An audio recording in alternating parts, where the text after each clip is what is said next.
Here you have a piece of bread, and if you baked a loaf of bread, after a while it would decay. And if you had a car, after 20 years, your car would look like this. And if you had a house, after 40 or 50 years of no maintenance, the house would fall apart like that.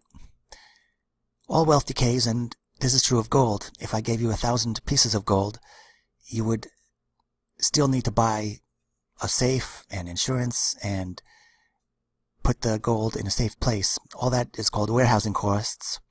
And if I came back to you after 30 years, some of that gold would have been used simply to protect the gold and keep it safe. So wealth consumes itself and it decays.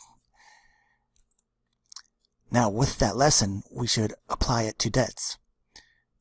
A debt is a lender's asset. Therefore, his debts should decay. So let's give an example. Suppose I lent you $1,000 and you agree to pay $2,000 back. And using this method, there would be the repayment schedule and a decay schedule. The repayment schedule involves you paying back $100 a month. Then after 20 months, it would be all paid off.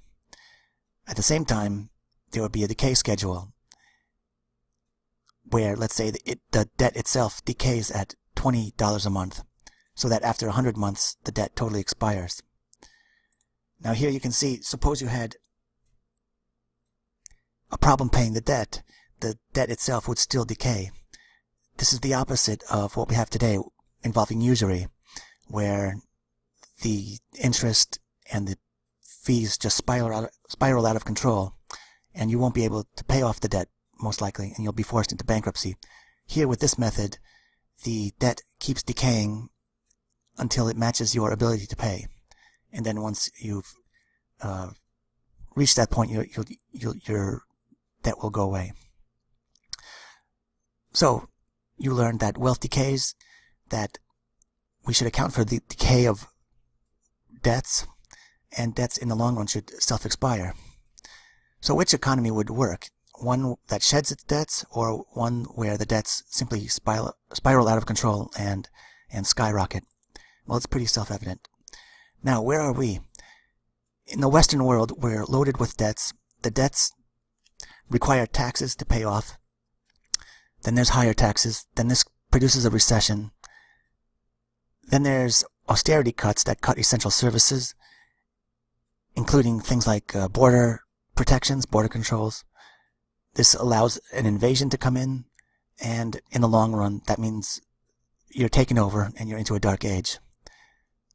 To simplify that death spiral, it's usury, austerity, open borders, and then a third world invasion, and a dark age. And simply put, usury leads to a dark age. And usury is legitimized under capitalism, which ultimately means it goes into a dark age. That's counterintuitive to everything that we're taught, but it's right before our eyes. So if you want to make America great again, you need to free the country from bondage. So what should we do about the national debt? We can renegotiate it, we can repudiate it, or we can pay it off with a decaying dollar. So let's conceive of a new dollar, a separate series of dollars called the redbacks instead of the greenback. And the redback would decay in terms of what it can pay in taxes. So for example, this year the redback would pay $1 in taxes, next year it would pay 95 cents, then the year after that 90 cents, until the decaying dollar simply isn't going to pay off any taxes, so it expires. So if you want to pay off the national debt, you could produce 20 trillion of these decaying dollars, and as an example, let them decay at 1/4 cent per quarter. That means they decay 1 cent per year. After 100 years, the whole dollar expires. It also means that the whole national debt would go away on its own over the course of 100 years. Actually, you'd pay it off right away, but the residual dollar would decay over 100 years. And it would freeze the usury, it would freeze the interest costs, and that would open up $400 billion in interest payments every year. So this would move us towards a user